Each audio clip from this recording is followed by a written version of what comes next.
I'm Miwa Messer. I'm the producer and host of Poured Over, and we are here live on the Upper West Side of New York with Angela Flournoy, who is one of my favorite writers, but also a major American voice. And she has been a finalist for the National Book Award. She was also a finalist for the Discover Prize, which, you know, I may have slightly had a hand in that. But more importantly, long-listed for the new novel, The Wilderness. And this is a spoiler-free conversation because this book is all of a week old. So we are not. So when you are writing your questions, think about the fact that you do not want to spoil this book for anyone else, because it is an amazing reading experience. And what Angela does with time and friendship and language and all of the things you want, right? It's a very deceptively slim novel, right? You get this book and you're like, huh. And it's a giant American epic, which I appreciate. And you took maybe a little bit longer than you thought you were going to write this book. Maybe. Maybe. Yeah, I took, well, you know, it was done a year ago, but it's... I know it was done a year publishing ago. magic. So I took 9 years. I started working on it in 2016. So from there to 2024, so 8 years. Okay. Yes. Okay. But it feels cooler to say 10 years, you know. Just go ahead and round up. All right. 10 years, 4 friends and a sister. The opening of this novel. How many of you have actually read the novel already? Okay. The opening of this novel is brilliant and audacious, and my jaw dropped when I read it. And yes, I'm a little biased. The Turner House, if you haven't read it, this is where I nag you and say, go read The Turner House too, but read this one first. But I want to talk about Desiree and where she fit into the whole creation of this world, because she pops up in interesting ways. She really is a linchpin of this friendship. But I was not expecting that opening. So the opening is the oldest part of the book. I am not, as you'll learn when you read the book, that I don't really think chronologically about narrative, but the beginning is the beginning. I started working on that, I think, when I was still in graduate school or shortly after. I don't know. It was just like an exercise in my head.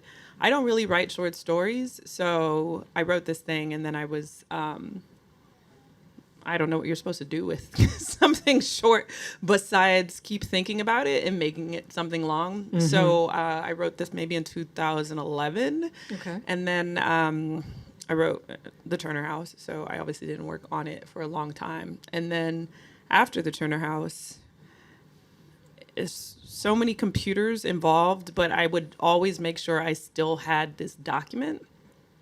And it was just this chapter that I don't even think was complete for the longest, but it was about, I don't think this is a spoiler. It's the first chapter. This is not. There's other stuff we're going to withhold from you guys. But it was just about this young woman taking her grandfather on this sort of elaborate end-of-life plan to Paris and ultimately Switzerland to get like a medically assisted suicide. And I just thought that I knew the novel wasn't like I needed to stretch this thing out to a novel, but I just knew that this was like the first moment we were going to meet this character, and her whole life would end up different on the other side of it. Right. So you take us pretty much through 20 years, starting early aughts, let's call it. Desiree has a sister. I'm going to put Desiree's sister over here for a second, because that's where she goes. It's a complicated relationship. She goes over there. But we meet Nakia, and we meet Mon'nique, and we meet January, and these women have, in that way that friendships happen when you're sort of in your early 20s, and you're like, how did I end up in? This is a very cool orbit, but how did we get here? And it's all very organic. I know you don't write in a linear fashion, but who showed up first? Who showed up? How did these women become so alive on the page for us?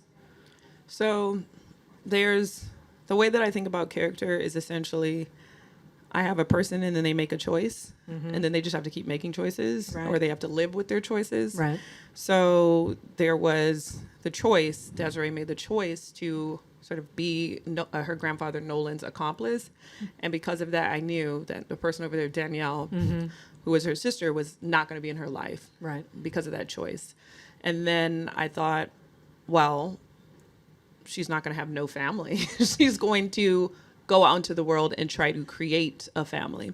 And that's really what became, like, all the other characters sprang from that, were like, who are the kinds of people she would gravitate toward, and how would they enter her life, and how would they complicate each other's lives. And I'm really interested in, like, how does anyone become a friend? I remember my first novel, I think it was actually Justin Torres who was here. I texted him, like, how does anyone ever, like, have sex? Like, how do you go from not doing it to doing it, you know? Like, how does anyone ever do it? And I similarly am like, how does anyone ever have a friend? Right. But I've been also really fortunate in my life to have certain people like Justin Torres who are just like, we are friends. It's happening. But those initial moments are really exciting. And so the characters that that become her friend group, so Nakia and Mon'nique in January, it is about those initial moments when they realize, oh, we are friends. And it's in some ways a little more interesting than this whole coming of age thing that we do so much in fiction and in film. And this idea of sort of, how do you build a life, right? Like, we don't know. I mean, I can think of some messy moments in my youth that may have luckily not been documented on film or video, because but the idea that you have all of these little moments that just add up to a life. And who knew that those were going to be the things? Yeah, I think that's also why I'm interested in I was interested in telling this story from a lot of different sides, is because there is not one specific moment when you realize, like, I am a grown-up. There are moments that might feel like that moment, like when you have, I don't know, some new terrible bill arrive, or you lose a parent, or you have a child, but then something else will happen and you feel like, oh no, I'm not actually, like, I'm just a child in a grown-up's body. But there are these moments that push you closer to that feeling of, like, it's just me in this world and I'm doing it. And that is what the span of the book is really about. It's not about leaving adolescence and entering adulthood, but, like, trying to figure out, how do we actually know that we are adults for real? I'm not entirely sold on the idea that I am an adult. Exactly. I mean, I pay my Amex bill, I pay my rent, you know, I do all of those things. But the idea that place is also a huge part of what connects these women, that their friendships ebb and flow depending on physically where they are. Which sounds weird in a world where we're all so connected, right? We're all walking around with supercomputers in our pockets. And the idea that, well, like you said earlier, you make all these choices, right? Your characters choose, and they either live with the choices or they don't. But in some cases, it's how do you keep the friendship going? How do you let the friendship maybe nap? I mean, there are times, right? Like, I mean, this is the nature of knowing someone for decades. Yeah. Right? Like, sometimes you're kind of like, oh, right, there's that name in my phone. It's not always hot. It's not always, like, you know, friendships have sort of like romantic periods. And then they have periods that feel like fallow. And I think that when it comes to, like, you talked about, like, the landscapes, the settings, there's a reason why certain characters are at their most isolated in Los Angeles because it is a more isolated city, and they feel sort of their loneliest in Los Angeles. But then other characters, like the character Nakia, the way that she's sort of gets outside of herself is that she's really into mutual aid, which is a really inspiring aspect of life in LA. And part of it is because you feel like you're just alone in this huge metropolitan area, is that people, I think, do go above and beyond to figure out how to feel connected to it.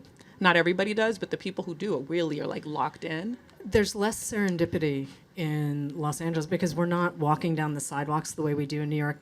There is a subway in LA, okay? We use the subway. I promise you we use it, just not to the extent that we do in New York.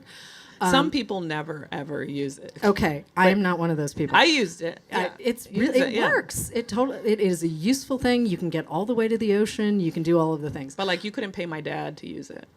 He wouldn't. That's a generational thing, isn't it? I mean, he rented a car last week to be here in New York. So okay, yes. all right. That's a generational thing.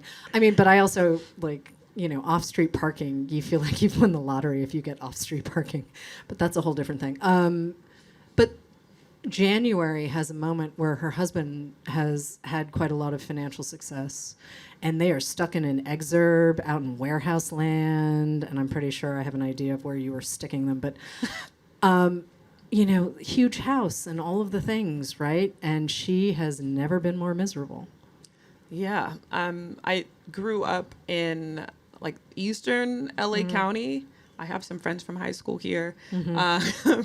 And it is not the Inland Empire. And I'm clear on that, yes. We're very adamant about it not being. I understand. But it's very close, and it's where the outlets used to be, et cetera. And so when I think about how even those landscapes have changed with the rise of, Amazon, like warehouses and huge like spaces for server storage, the already sort of bedroom community isolation feel of those exurbs have now gone into overdrive.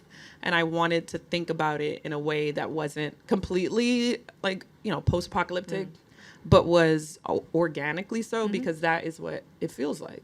And it's also not where January expected her life to take her. Not at all. And here she is with two tiny kids under the age of 2, which, suddenly you're man-on-man defense. And she's not prepared, and her husband's working 24/7, and she doesn't have people, and Desiree shows up on her doorstep. And they're like, we've got to get out of here. There's this moment where they both just run. I think one of the things that I've realized talking about this book and talking about what people believe like friendship is or what it does is that I have been fortunate to, I think I was fortunate to, I grew up in seeing a lot of examples of people actually fighting for relationships, like friends. Like my mother's, like I have a lot of aunties that are not biologically related to me. And I remember the sort of like eras of beef between them, but they overcame them. Right. They actually eventually confronted a person who needed to be confronted or checked in with a person and held them accountable. And I think that is something that when I talk to young people, it feels like a muscle that's sort of like atrophy. Yeah, completely. Like people always think about it like confrontation, but it is not confrontation in the sense that I'm like, I want to fight. It is that I'm checking in to make sure that like we still care about each other, right? Or that you are not actually in distress, right? Because you're acting strange.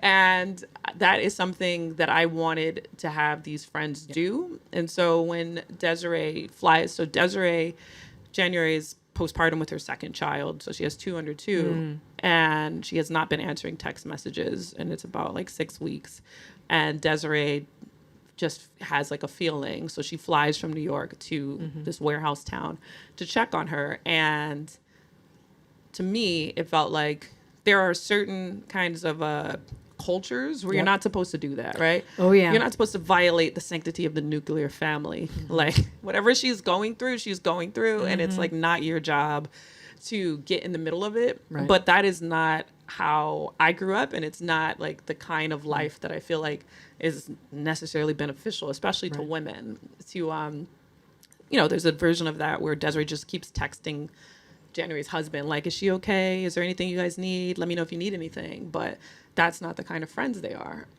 They're the like, I have to fly here and see her so she can blink twice, and tell me that she's okay. But it's that investment in another person. It's that investment in non-romantic love, right? That it's work, right? We talk about love being this sort of fluffy, froofy thing and, what have you, but it's a muscle, right? Like it is actually something that you have to feed and take care of and build. And the only way to do that, right, is to not necessarily be living online. It's like sometimes, you have to stand on the doorstep and stare at someone and be like, hi, Yeah. I need to know you're actually alive and not just standing in front of me. And, it's funny when you think about how some people see reading, right? Like it's this very intense, intimate experience where you feel like you know every single character and you know the writer and you know all of the things, right? Because it's a really intense, intimate experience. That's kind of why we read, right? We get to eavesdrop on other people. We get to see how their brains work. And then we get out into the world and it's kind of like, whoop, forgot how to do that, right? Like it's kind of easier to do it eavesdropping on the page. Absolutely. I think I have younger siblings who I love. Mm-hmm. But one thing I'm always having to do is reassure them that they don't have to present their best selves to me. And I think that is a function of, like I have a younger sister who's 15 years younger than me, of growing up on the internet. Like Right. the idea of self-presentation is something that goes a level deeper than I think I fully understand all the time. The idea, the like way that you have to show that you have a certain amount of togetherness, even when you don't. And I think that it makes a formality happen between people who know each other very well even. And it prevents a certain kind of vulnerability that is necessary if you really want to be with somebody or be in somebody's life for the long haul. I mean, one of the things, too, about all four of these women is there's this sort of humming in the background is this idea of who's a good girl, who wants to be a good girl, who is a good girl, who gets to define what good is.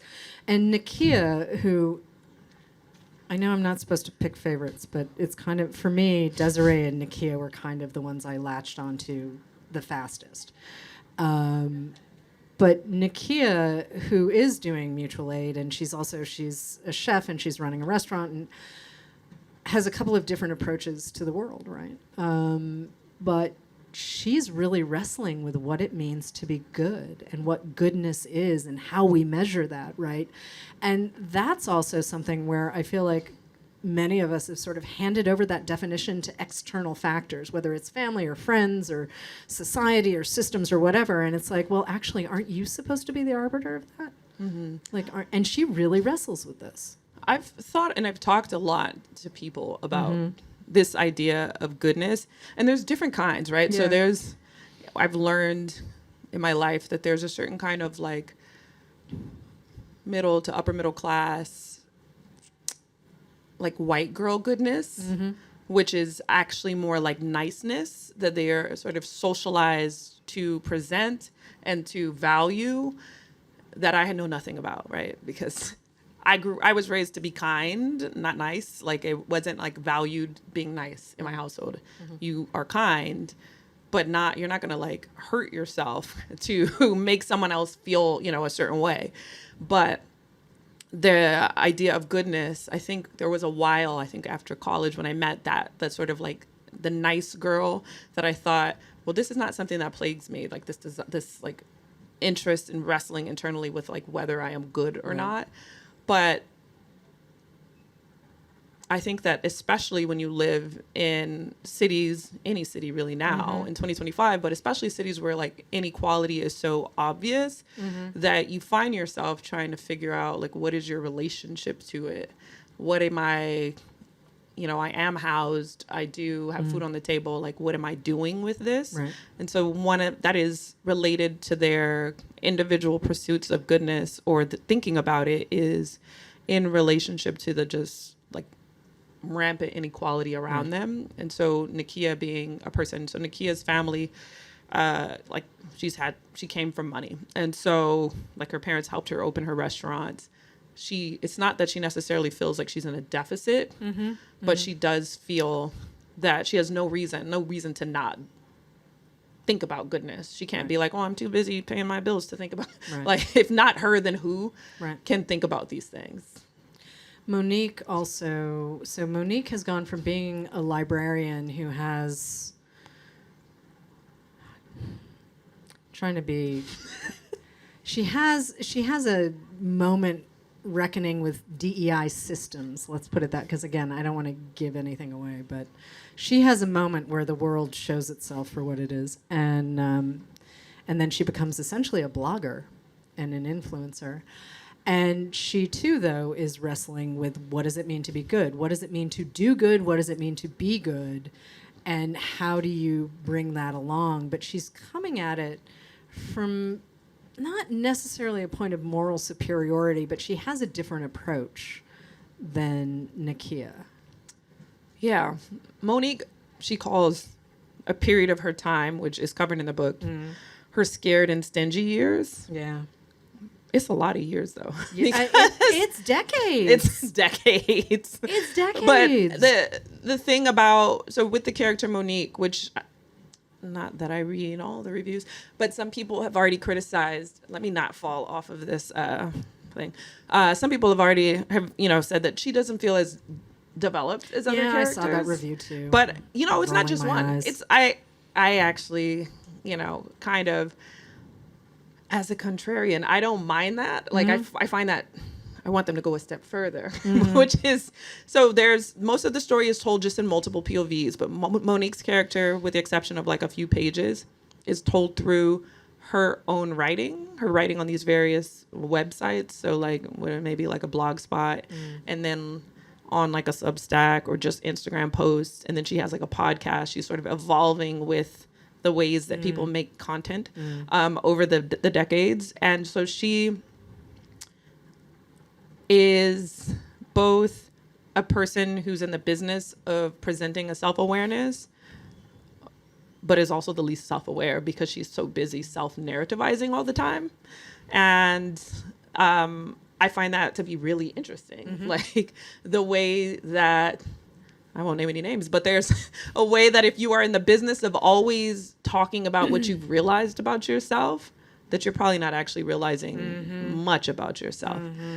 And so as a character, I wanted her to feel slippery on purpose. Well, and that's, I mean, for me, I felt like I knew everything I needed to know about her because she stands in like firm relief against the other women in a lot of ways, but also like she's kind of what I expected for a person like that. I mean, this is what you're doing, right? You're living your life online, and yes, those were air quotes.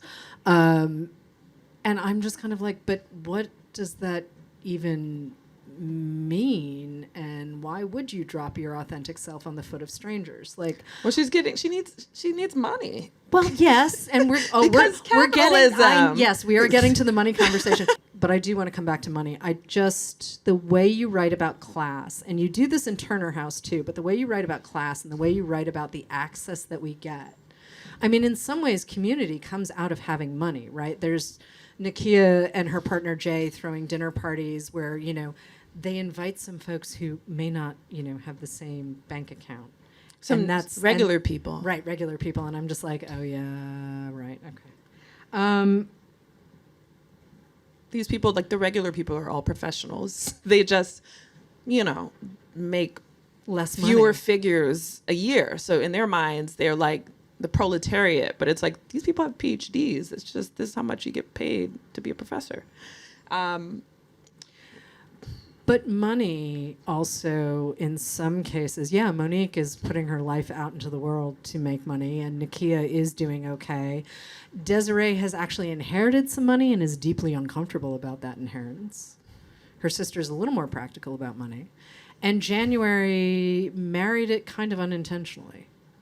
And so here are all of these different relationships with money and what comes with money and what doesn't come with money. I mean, one of the things that got me about Desiree is she has these bouts of inertia that they're not depression, that she just gets stuck. She's like a blender that's too full of ice, right? And you're hitting pulse and it gets jammed and you're like, sweetie, make a decision. And she just can't. And part of that is money. Part of that is money. And I think another part of it, the way that Desiree gets stuck, it's not because she's missing money. So the grandfather, she's got money from him, and but it's like at what cost? So her relationship to that money is alienated, but also because so Desiree, her mother also passed away when she was very young. So also because she feels like she missed something, she doesn't really have a lot of like aspirations. Right. But it's interesting. I don't necessarily see that as inertia. Okay. She just, with that character, I really wanted it to be a thing where it's like, there's an assumption that if you come into this windfall of money, you know, like the question is, what would you do if you won the lotto? What if you didn't want to do anything? You know, what if you just wanted to sleep a little easier at night, knowing that your, you know, Blue Cross Blue Shield wasn't going to just ruin your life with some bill or something, you know, you're just, Yeah. and that is really her, that she has she just doesn't have like really grand ambitions. And Right. I think especially in this country, that feels tragic to people. You're supposed to like want to do some things with that money. I mean, that is absolutely, I mean, and this might be my Boston. I do try to keep my Boston in a box. I swear I try to keep it in a box. But yeah, you kind of look at it and go, well, there's stuff you can do, right? Like, I'm not particularly great at sitting. I can sit down while I interview someone. I can sit down, you know, at a meal or something like that. But I don't really like to sit. I just want to see what's next and how you keep pushing the story forward. And I mean, if that isn't an example of like a reader bringing their own piece of whatever to these women and their relationship, I mean, that's kind of the beauty of this book, right? Like, you don't have to know Los Angeles. You don't have to know New York. If you've been a person in the world in the last 20 years, you understand this emotional terrain, and watching it sort of fold back on itself. Right? It's okay to sit still sometime, you know? I know. I swear I'm going to learn someday. I swear I will learn to do it at some point. But I'm going to go backwards. There are 3 questions on this index card, and I'm going backwards. How did you marry the personal and the political? This is a Justin question? Na. I mean, you know the answer, which is like, were they divorced before? The personal and political, you know, not to be too Audre Lorde about it, but like they are married already. Yeah, I think. I don't think you can divorce it. Yeah, I think, but there is, especially, you know, when Justin and I were in MFA programs, probably still happening today, where people would try to act like that is a genre, a separate genre over there, like the political novel. But the rest of us, what we're doing is outside of politics. But I've not read a novel yet that didn't have a politic, whether the writer knew it or not. It shows up in the pages. I used this as an example at a different event about 3 weeks ago, but Mrs. Dalloway gets dismissed as like a tiny domestic novel. And I'm like, so we didn't read the same book, did we? Okay, because this is a novel about war and politics and empire and colonialism. And women's work. Yeah. Right? All of it. And I'm just kind of like, so we're doing that thing again where we're dismissing this tiny domestic novel. And part of why I describe The Wilderness as an epic is you hit every single possible big beat of being human in the modern era. And I know I've said this to you before, the way you handle time, right, and this bouncing back and forth. Right, at one point we're in 08, and then we're in 12, and then I mean, that's how memory works. That's how our experience of life works. And so to capture that in this way and to pull us into these lives and be like, oh, wait, I'm meeting you for the first time, but I know you. I get you. It's a trip. It's a complete trip. But most difficult scene to write. Most difficult scene to write. Without spoiling. Many, but any scene with all of them, there's not that many scenes with all of them on purpose. Right. And it has to do with like the feeling of magic when they're all in the same place at the same time. If you make it happen too many times, it won't feel magical anymore. Right. As to the reader. But the second time, sort of when they're all in the same place, because I put a lot of constraints on myself. So it's just Chicago, 12 hours. Chicago, right? Yes. Yeah, okay. So that's a couple of scenes, but they have to do a lot of work to show the passage of time and the way that relationships have changed. But they also the chapter has to have its own movement and its own big concerns that are outside Yeah. just seeing them all together. but you do it with like changes in clothing and like little, they're just these lines. It is one of my favorite parts of the book because there are a couple of things that happen where you're like, oh, the men. Oh, the men. With respect to the men in the audience, you are not those men. But there are a couple of moments where you're like, oh, right, this has changed because these women are older. And so the perception of them in the context of this situation, like right there, you know, there's that point where suddenly they're slightly invisible. And I'm like, wait, do you know who these women are? How? And yet, like, you get the passage of time in like 2 sentences. So there's a chapter like 20 years earlier where they're all in the club and people are coming up to them. They're the center of attention. And then in Chicago, 20 years later, it's like the 20 years ago version of them comes in. And it's not really even about male attention. It's about their own sort of judgment of these women. But it's about all of those things, Also, more sneakers. Highly recommend more sneakers. Can you talk about the title? Yes. Which we kind of did. But. So the title is a lot of things, but in the beginning, for the longest, the book was called The Wounded Wilderness in My Mind, which was based on a Betty Saar silk screen that she did in the early 60s after a wildfire in Laurel Canyon, where she was living at the time. Betty Saar is just like a legendary LA artist and still with us, just a miracle and a legend. And she, when I saw it at a retrospective, I can't remember if it was like the LACMA one or the MoMA one. Right, okay. I just was really struck by it. I thought it was really beautiful, but also just like the title of the piece really stuck with me. But I think that the wilderness it's a lot of things, but it's mainly about life, about figuring, like navigating what feels like unnavigable terrain and feeling safe or not safe when you're doing that. Now that the book is out, is there a part of the book you enjoy going back to and feel really proud about? Oh, that's a good question. Do I feel really proud about? Honestly, all of it. I feel like it took a long time, but there were also in this book a lot of technical challenges that I made for myself that I just had to figure out how to do them. Like what? Like writing all of those various internet chapters, which are deeply embarrassing but very necessary.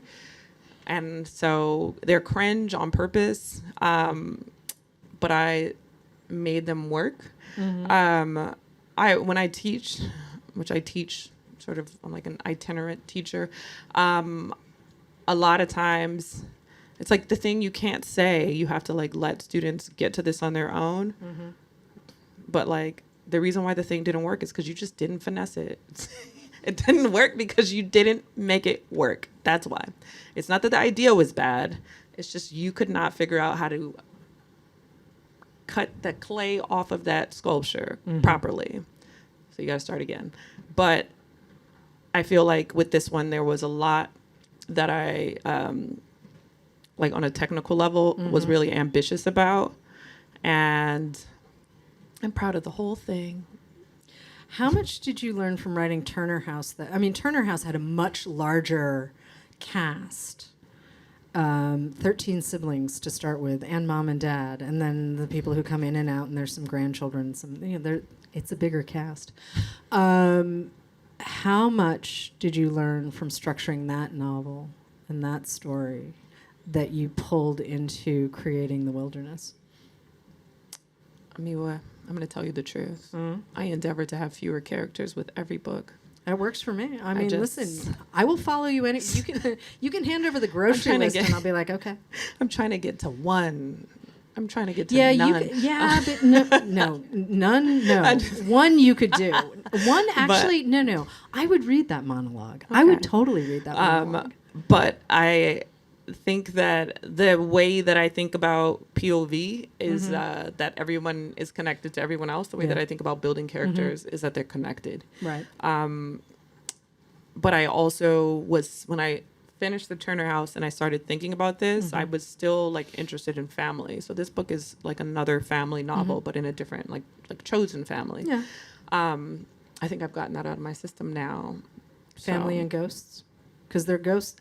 I mean, not literally a haint, right? But like there are ghosts across this book. Yes. Lots Some of them are not even dead. Yeah, but they're still ghostly. But ghosts and grief, right? Like I feel like we're still, especially in communities of color, I feel like we still haven't quite figured out how to talk about that stuff in a way that is really open-hearted. I feel like we're still kind of doing the whole, that thing happened. There's a little less, have a slow gin fizz and take the edge off. But at the same time,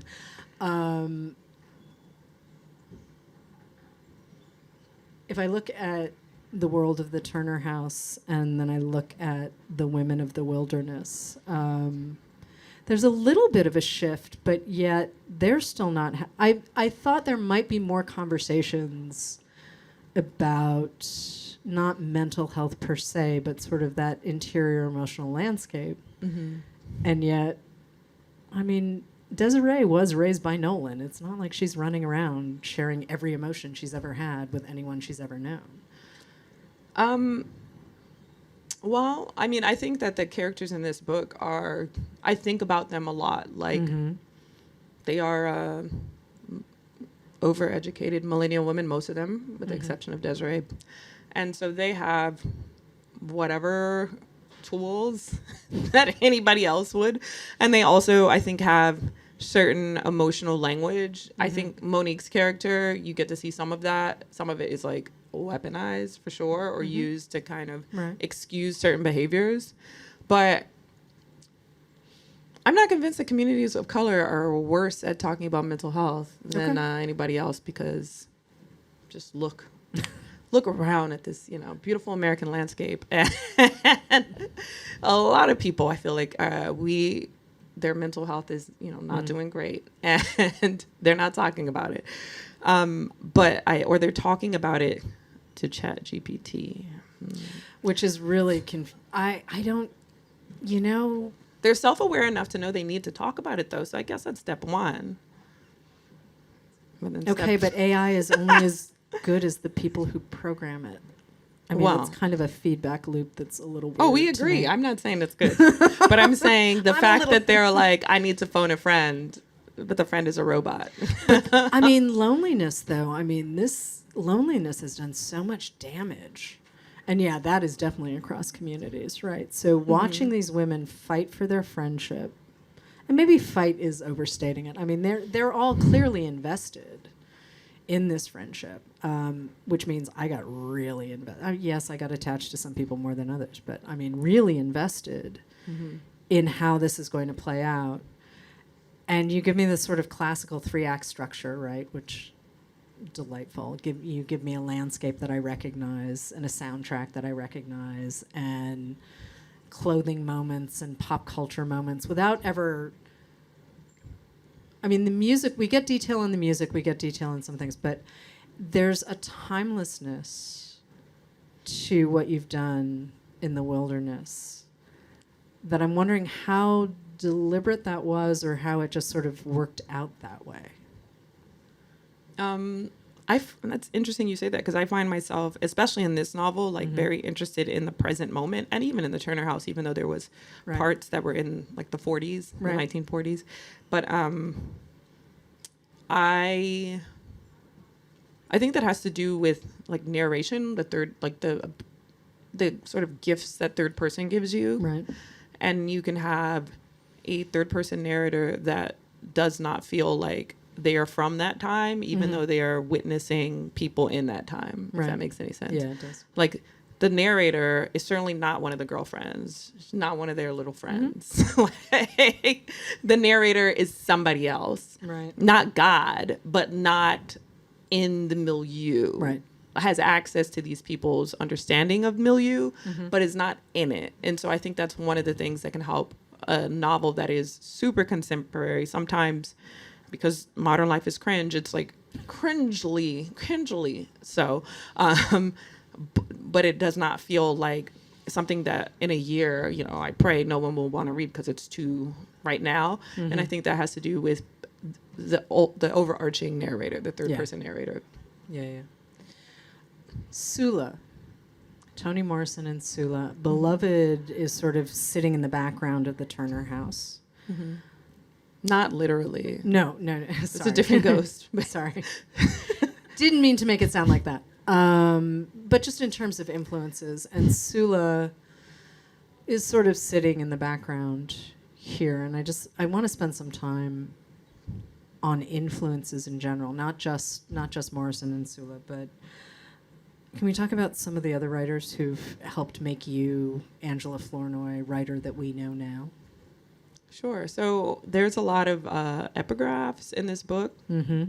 I forget how many, but there was a lot of permissions to be gathered, which include Morrison, but also Gil Jones and June Jordan and the poet Wanda Coleman and is that all of them? And Audre Lorde.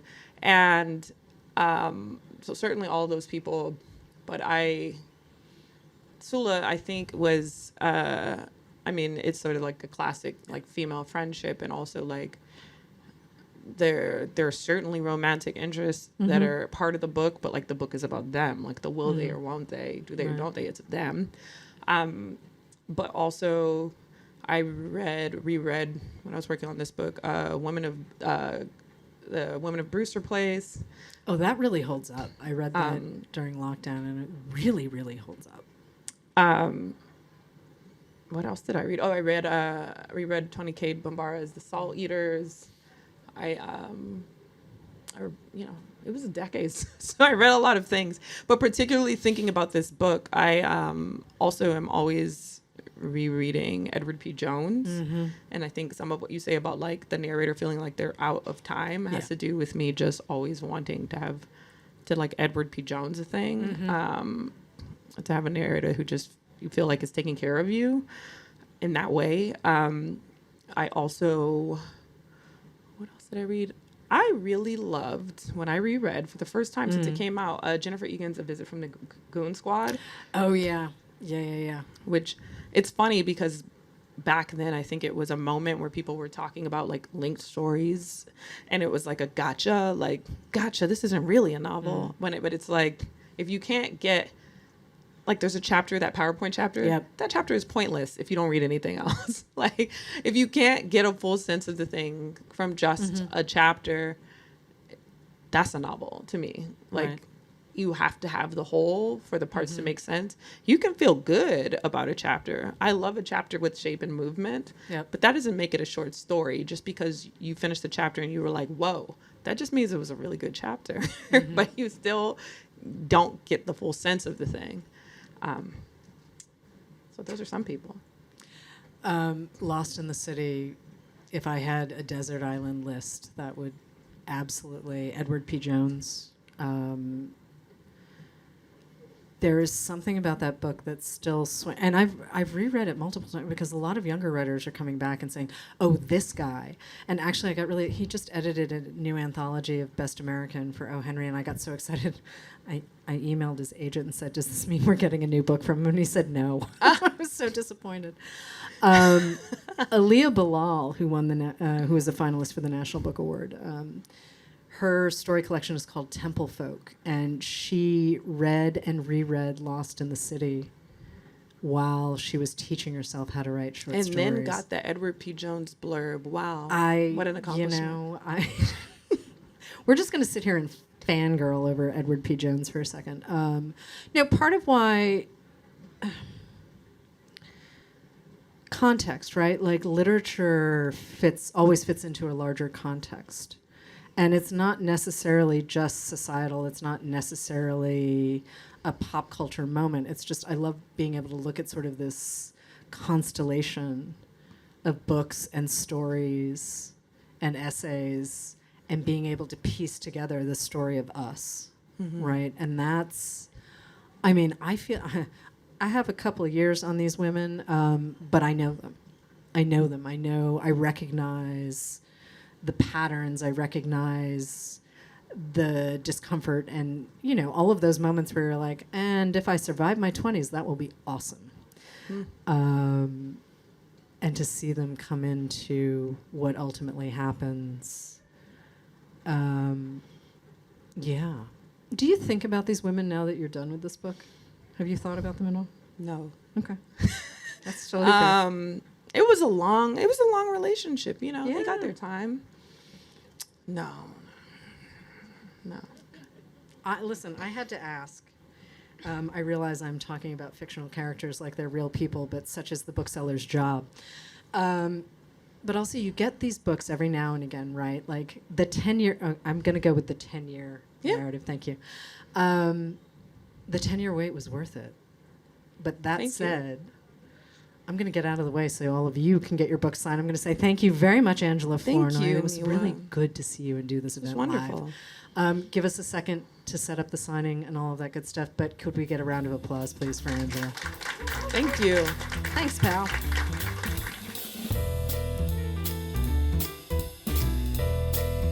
Thank you for listening. Poured Over is a Barnes & Noble production. To help other readers find us, please rate and review the show wherever you listen to podcasts.